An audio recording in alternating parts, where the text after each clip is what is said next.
Hello, everyone, and welcome back. I'm sorry it's been a few weeks, and I keep apologizing, but I had a lot of stuff going on at work, and I've been super busy.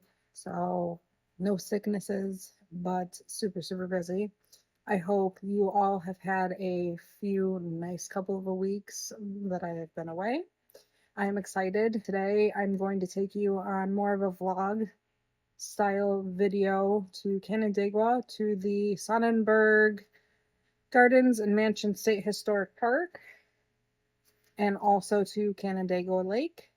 So if that sounds like something you are interested in, please stick around, get comfortable, and grab a snack. Also, if you're not already, please subscribe down below. Click on the notification bell to be notified of future uploads.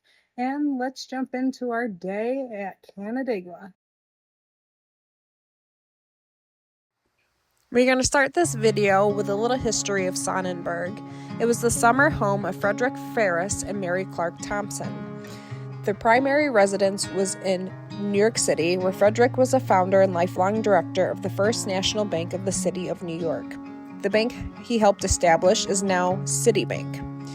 When they purchased Sonnenberg in 1863, it only included a brick farmhouse and 20 acres. As the bank prospered, they purchased an additional property and replaced the farmhouse with a 40-room Queen Anne-style mansion. This mansion includes a variety of flower beds, greenhouses, orchards, and outbuildings.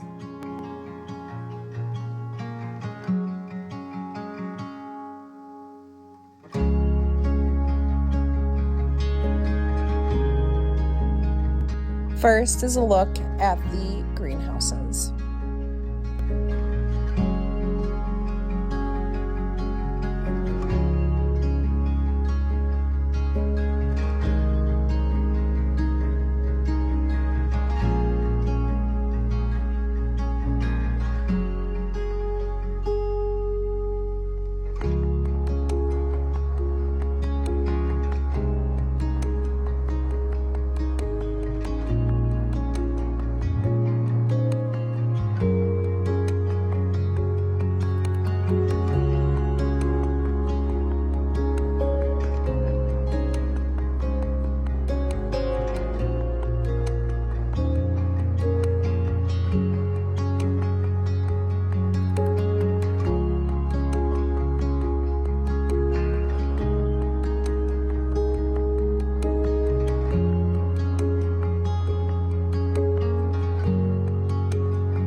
In 1906, the Japanese garden was created from an orchard into this detailed miniature landscape in just 6 months. It was also the first privately owned Japanese garden in North America.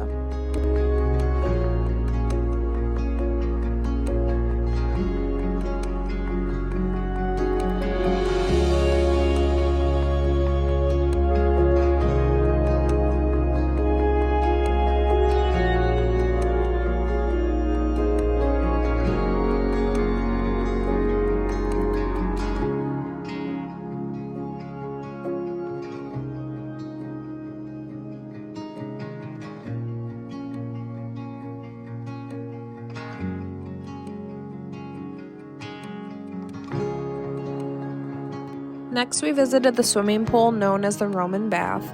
This pool originally had turquoise English tile lining in it.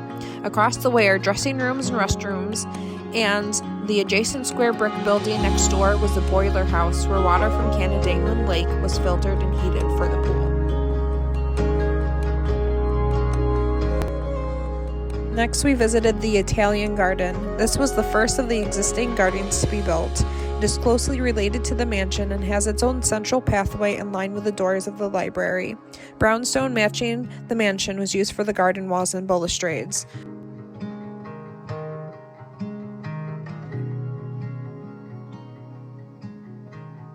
Off the Italian Garden is the Rose Garden in Belvedere. As you can see, nothing is in bloom, but with it in bloom, I'm pretty sure it would be absolutely beautiful. For anyone interested, there was a wedding set up, and they do weddings and events, so go to their website and check that out.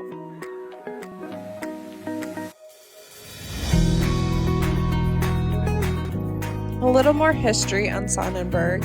Frederick and Mary had no children, so when Mary passed away in 1923, she left the estate to her nephew, Emery Clark.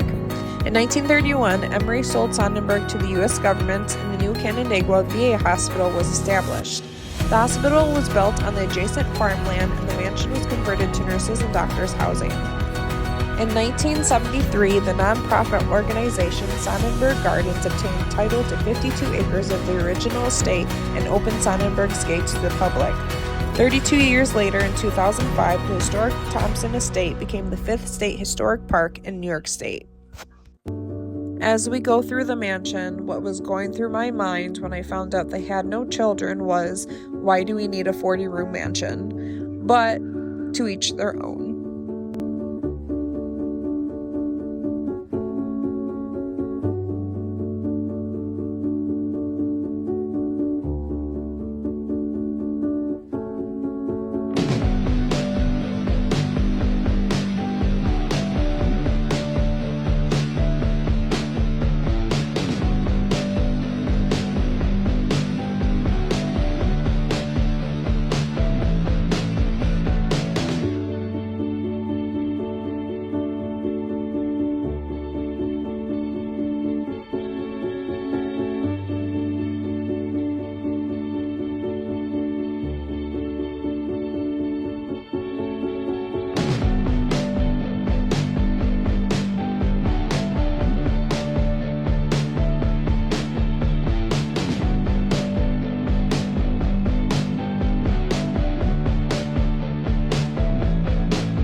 Another fun fact that we found out, over by the Roman statue on the table, it had said that she was supposed to be on the Titanic. She canceled her passage on the ill-fated Titanic to attend a flower show, narrowly avoiding disaster for herself and her traveling companions. How cool is that?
Next, we visited the carriage house.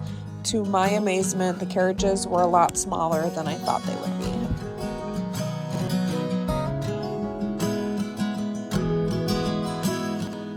Next, we visited the old-fashioned garden, which was constructed in 1905 with a grapevine-covered arbor at the center of the boxwood edge beds. The beds were filled with both perennial and annual flowers and tall grasses. While this type of garden included some exotic varieties, it primarily showcased plants that would have been familiar to earlier generations of Americans and the European ancestors. There were also many exotic type of trees planted and had signs on them explaining what type of tree they were.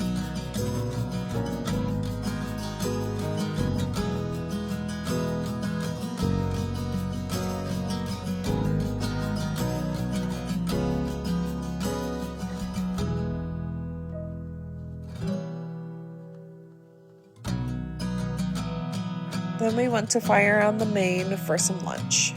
Highly recommend.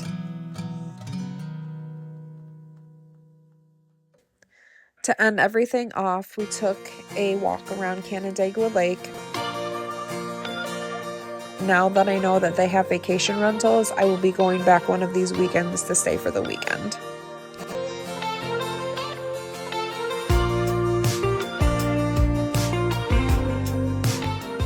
And on the way to and from, we had to go through Naples, New York, where Red Cat wine is made. So there is the building where it is made at.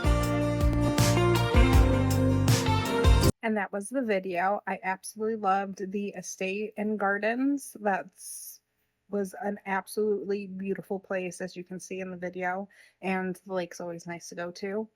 I hope you have a blessed week, and I will see you in the next video. Bye.